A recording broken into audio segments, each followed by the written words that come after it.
evening, ladies and gentlemen of the press, and I'd like to, in a special way, welcome all of you to this very special edition of the press briefing. And today we will be addressing a singular subject that has to do with Grand Cape Mount County and the emerging situation. But before I go into detail, I'd like to introduce to you our team. You see here is a joint effort between the Executive Mansion, the Liberian National Police, and the Ministry of Information. On my far left is the representative, particularly the IG, Inspector General Gregory Coleman of the Liberian National Police. On my immediate left is the Minister of Information, Minister Jerry Pia, and on my immediate right, you have the Deputy Minister of Public Affairs for the Ministry of State for Presidential Studies, and our own brother Daniel Sano of the Ministry of Information. Apologies if I missed the names and all of that. But this press briefing, as I said, is on a singular subject of the situation happening in Kinjor. The Executive Mansion is concerned about the current violent situation taking place at the Bear Mountain Mining Company and the citizens of that part of the country. So today, following the cabinet meeting, there was also earlier on a special cabinet meeting held with cabinet members in His Excellency President Joseph Iman Boakai. At the conclusion of that meeting, and due to the emerging information that His Excellency received, the Excellency set up a committee of sector ministers to immediately, along with the Liberian National Police, to follow up on the current situation as it emerged. And the sector ministers that were designated to be able to go to Kinjor and follow up with the current protest action taking place in that part of the country. The ministers' names were the Minister of Justice, the Minister of Mines and Energy, the Minister of Labor, and the head of the National Bureau of Concession, along and in close collaboration with the Inspector General of the Liberian National Police. So His Excellency is very concerned, and he's hoping at the end of the investigation, the team that was dispatched will be able to provide full information as to the details. With the details of, in terms of casualties and any other detail relating to the situation in Kinjor, the protest action, we will turn to the team, the Ministry of Information, Culture and Tourism, particularly Minister who was recently confirmed, Jerry Matthew Pia. Welcome, Minister. Good evening.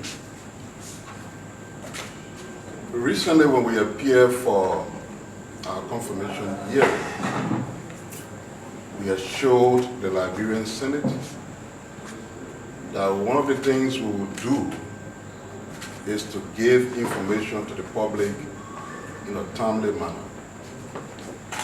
We also promised that we'll be very truthful in our interaction with the public so as to have the kind of integrity we should have as a government. If you have a government that is not trusted by the people, you have a problem. So it is our job to ensure that the people trust their government, and the way to do that is to be very honest and transparent in all that we do. All of you have been following the situation unfolding in Kinjor, Grand Cape Mount County.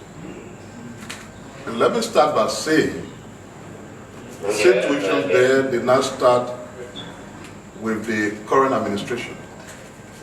There has been issues in Kinjor, but of recent, issues escalated. And as you may have been following on social media, there's been problem. Everyone got their own interpretation, but we chose to not give you the government side of the story. There have been protests in Kinjor. Of course, the government has security forces deployed there. The individuals who were protesting were also armed. As a result of that, whatever was happening there escalated beyond control. In the event, one citizen was killed. The exact situation concerning how that citizen got killed is still being investigated. Also, 9 officers of the Liberian National Police were injured. One of the officers, who was an ERU personnel, was injured in the head. Another officer received his injury on the leg. About 18 persons, or protesters, if you may, were arrested. It will interest you to also know that the police station, the police barrack, and the gym that is attached to the facility were all destroyed by the protesters. The technical and vocational school in the area was also completely vandalized by the protesters. As we speak currently, the situation is somehow calm, but very fluid. The Inspector General of Police is here. He could add other information he has, but we want to assure you that the government is fully involved with what is taking place there. As the press secretary said, the president dispatched a team. You'll be wondering why those individuals, the labor ministry is associated with workforce. The Bureau of Concession, that's a concession area. So all the individuals that were named the Minister of Lands and Mines, they are people whose job, is exactly associated with what is taking place there. Our country is evolving. People complain that there's no job. I said at the confirmation hearing, when we're talking all the big talk about tourism, I did say that tourists will not come here when they think they hear all bad news. When concession areas are being attacked. And one of the things we're very concerned about is the fact that we were told that one of the individuals leading protesters against security forces is a lawmaker. We cannot run our country that way. The government would like to express regret for the death of the citizen who died. But at the same time, we must understand that all these security officers are people who also got life. They leave their wives, their children, and their family members who want to serve the state. In the event where in the discharge of their duties, they themselves are under threat, they will have to act consistent with their own regulations. But the fact that there is a death of a citizen is something that the government regrets. We also sympathize with those officers, the 9 officers who are wounded. The one that is wounded in the head, no one can say how it will end. So we have to keep our country in a way that shows to the rest of the world that we are ready for business. We cannot afford to make our country a lawless place.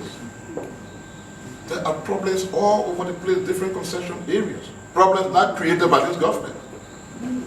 This government has been in power barely a month and is committed to solving some of those problems. But should we use violence as a means of solving problems that we have? We don't think so. So we wanted to make sure that away from all the different speculations on social media, we wanted you to have formal information from the government, and that's what we've done. We'd like to pause here so that you can ask questions once you have. And at that point, the Inspector General of Police, who are we allowed to say something if he has, before we take your question, we assist in answering those questions, especially those that may be security related. I believe we've captured most of the points, so I won't go into the details as the situation is still emerging. But one thing we can assure the country, the entire nation, that calm and a semblance of order has been restored to the areas that we're speaking about. We have a team of officials of government from the legislature and from the executive as well that are intervening at different levels. We've moved sufficient police officers to provide the needed support and to maintain the level of calm and order that has been established there. The situation today is one that we are aggrieved of in so many regards, because when the actions that are meant to protect lives and property leads to the loss of one of those that are intended to be protected, regardless of whatever the situation, it's always a sad moment. And our condolences go out to the family, and we're asking the general public, especially those in that area, to cooperate with the police and assist us in these times to be able to maintain the peace while the investigation goes on to get to the root cause and the officer involved shooting as well. The team has been dispatched to ensure that the procedures were followed, to investigate the use of force continuum, and to be able to come up with accurate information for the general public and to the family as well. This administration at the National Police, we will be accountable. We will be fair in our investigations. So we owe it to the general public to report truthfully. So as soon as the investigation, as per the officer involved shooting, is concluded, we will be released to the general public. However, we regret the loss of life. We sympathize with the officers who are wounded and in the hospital as well, and the other citizen as well who has a bullet wound as well in the hospital. Today, the officers exhibited maximum restraint. They utilized every last community policing technique available to them. They went into using the non-lethal weaponry until it was completely exhausted. They made frantic efforts to call on lawmakers, to call on community leaders, to ask the protesters to back up, and the situation went to where it ended as to where we are today. So the investigation is ongoing, and I would like to start here and take questions from the press. So thank you all very much. We will take a few questions. You will call your name, your institution, and then you ask your question. Yes. Yeah, good evening, IG Sui on the platform. IG Coleman. Sorry, my apologies. IGB Gregory. Yeah, sorry. Well, my name is Kelvin Gemi of Private Friend. I listened to the statement issue. I'm concerned about the impact of the injury caused for the soldiers. Is it as a result of what? Because I was hearing that the protesters carried them a single barrel.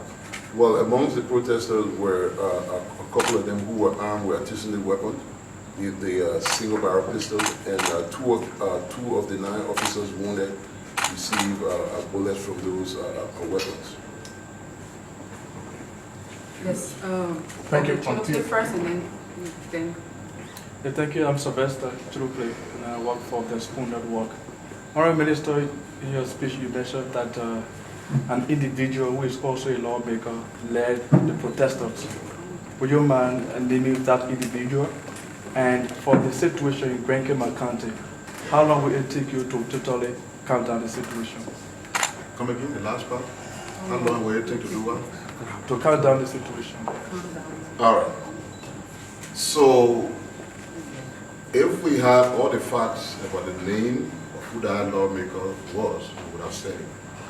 But it's still being investigated. And we want to leave it at that until the investigation is concluded.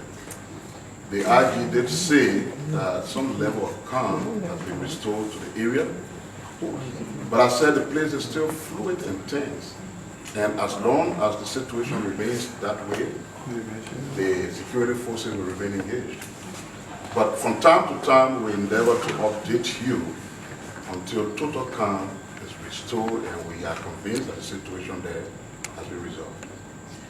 Okay, Mr. Pierre, my name is Theo Williams and I report for Focus on Liberia Online Television. You indicated that some of the protesters were in arms. I'd like to know, how did they get the arm? How would I know? What I would say to you is that, and which was confirmed by the IG, is that they were armed. How they got it? All of that is being investigated. There is an ongoing, very active ongoing investigation. Okay. And a lot that are not known now will be subsequently known. Julius? So I have 3 concerns. One, our reporter in the county told us that a hospital had confirmed 3 persons dead. So at what time are you reporting on 1 person being dead? That's one. 2, you mentioned about the issues being a spillover from previous administration. One could also say lots of these concessions were brought in when your party was in power for your first 2 terms, and these issues were always existing. Are you trying to find excuses or what? No, we're not finding excuses. The point we're making is that this government has been in power for 1 month. And by the way, the period you're referencing, that the concession years were brought during that time, did you see what's going on now, going on there? Did you? Some happened in Nimba County. I'm one of the media people who covered when there were protests in Nimba County on Oyogo Nimba. So, yes, listen to me. We're currently talking about what is happening in Kinjor. And that's the point I made. If we came to discuss problem all over the country, that's a different thing. Probably I will invite you to the Ministry of Information on Monday when I have my very first press conference. But for now, discussing Kinjor, my point is the issues for which the agitations are taking place, but let on board. Government is continuing it. That's why we're taking responsibility. And all I'm saying to you is that the government is committed to resolving those problems. And we think our citizens should be a little bit patient, Julius, when they have these issues, because it doesn't help you, it doesn't help me when all the people here out there is about violence. Who brings money here to do business here? What kind of investor would want to come in a country where people just wake up and agitate for everything, including violence that will wound police officers? By the way, I didn't say this. 2 private citizens also had their homes burned down to ashes. Should we live like that? There are ordinary people like you, civilians. Why burn your homes? Why burn your own vocational, level oil and loot your own vocational institute meant to train people? You need police and security forces there. Why destroy your police barrack? The country is wanting in everything. And for every time we have issues, we should carry on those levels of destruction. That's not something any of us should have sympathy for. So let's leave the politics of who brought concession, who didn't bring concession. We can talk about that on Monday. That's something we'll always be ready for. But we just talk to give you an update. You know, I know your reporter briefed you. Spoon may have their reporter who briefed them. But an official account from the government is important. With regards to your other question as of when the 1 person being there was reported, I give that to the IG.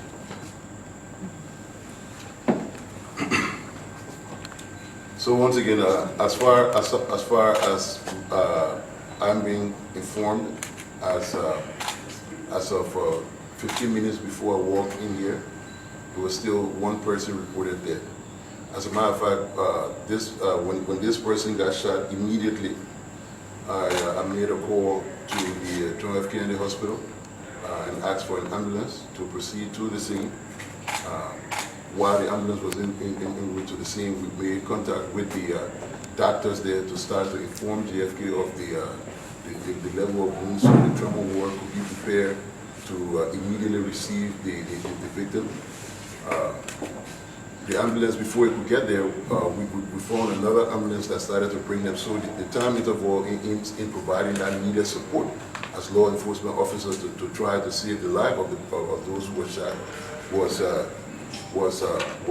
quite impeccable. Unfortunately, before the ambulance even got to JFK, the victim was pronounced dead on arrival. As of the time of walking, there was no other fatality reported that we know of. So if you have some information, please share with us. Immediately I will send officers there to check on that situation as well. And let me add, Julius, that we said truth-telling will be a hallmark of our administration. If we receive additional information that suggests that someone else died beyond the one person, we also come to you very truthfully and says another person died. But as of the point, as the IG is saying, besides the one dead person, 2 other civilians were injured.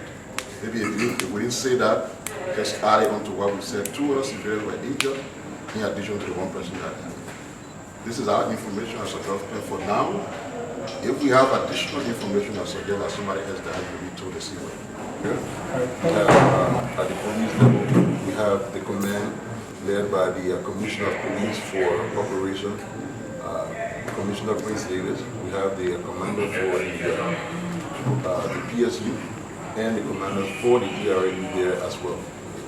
We just had to dispatch the PSU commander to another scene in Babu with a bow chico and an emergency situation. But there's high security presence. We are in command. We are in control.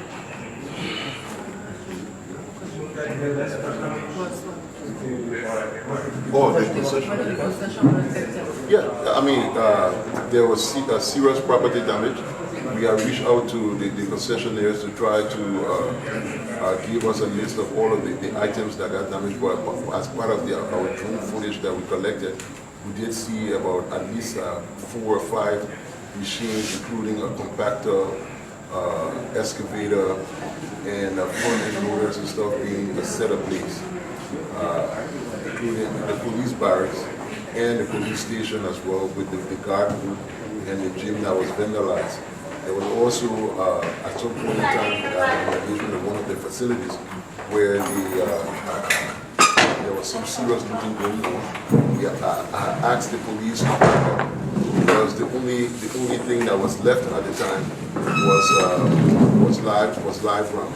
So since we're already lethal weaponry, we asked the police to back up so as to not engage them any further. Okay, thank you.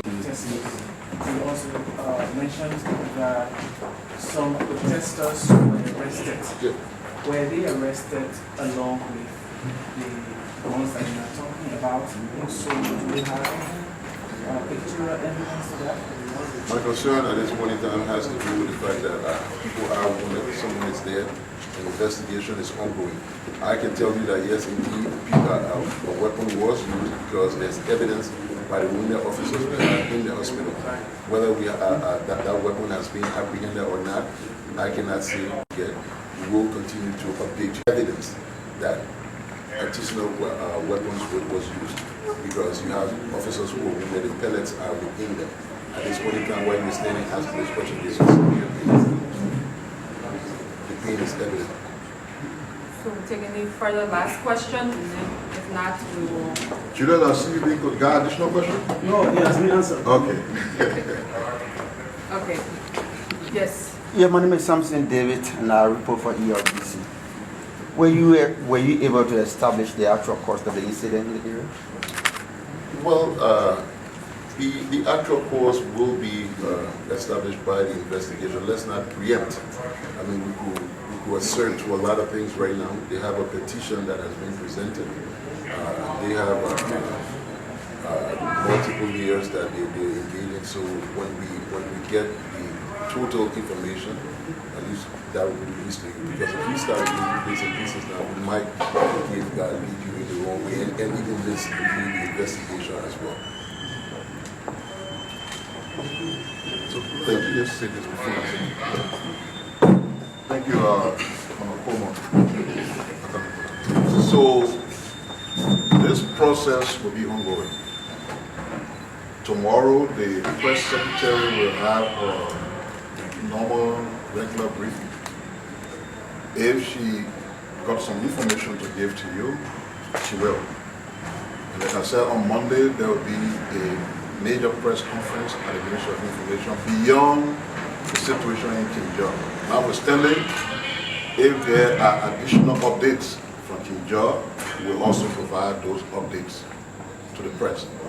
So, like he said, the investigation is ongoing. More facts will come out. We'll continue to update you.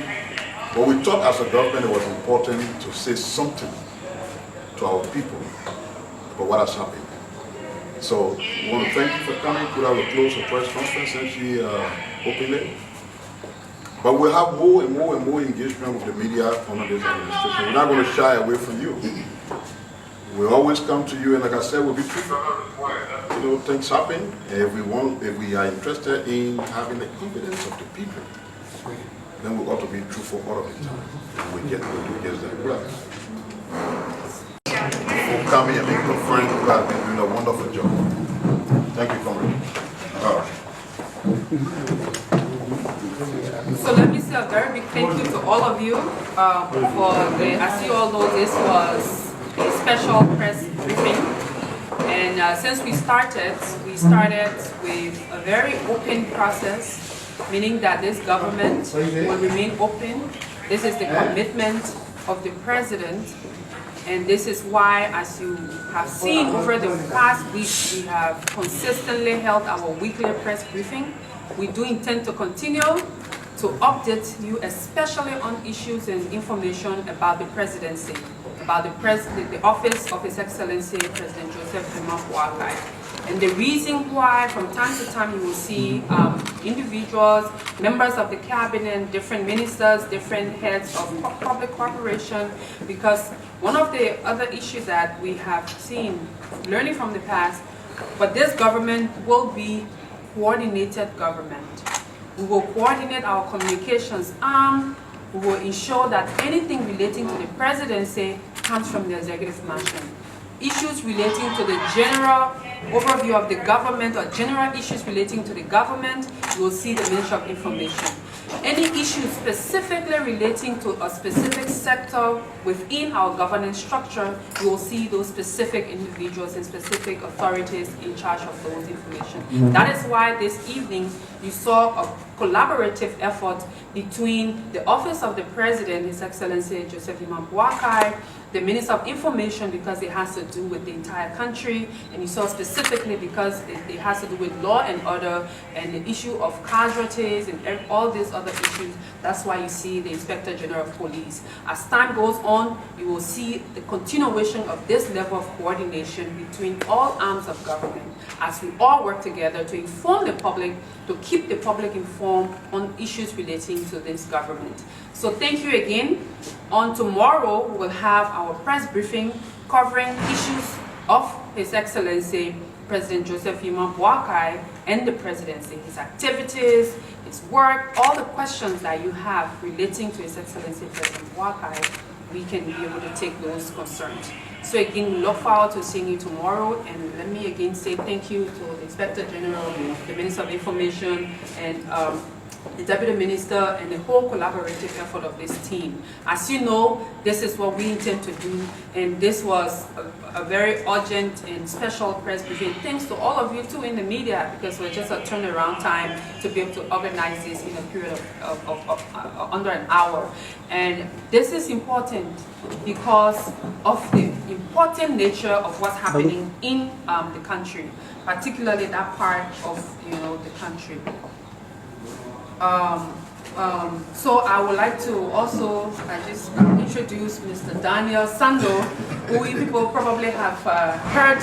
The Daniel Sando, if you have not seen him, that's the Daniel Sando. You'll be seeing him, and he's with the Ministry of Information, Deputy Minister of Technical Services at the Ministry of Information, Culture and Tourism. So from time to time, you will see a collaborative effort. So we will keep following this development, as the President is very concerned about what's happening. And again, we sincerely share sympathy with the family of the one casualty that we've seen a fatality, and are consistently following the situation happening at the different health centers across the country. So again, thank you so much. Hopefully I see you all tomorrow. Thank you. Have a good evening.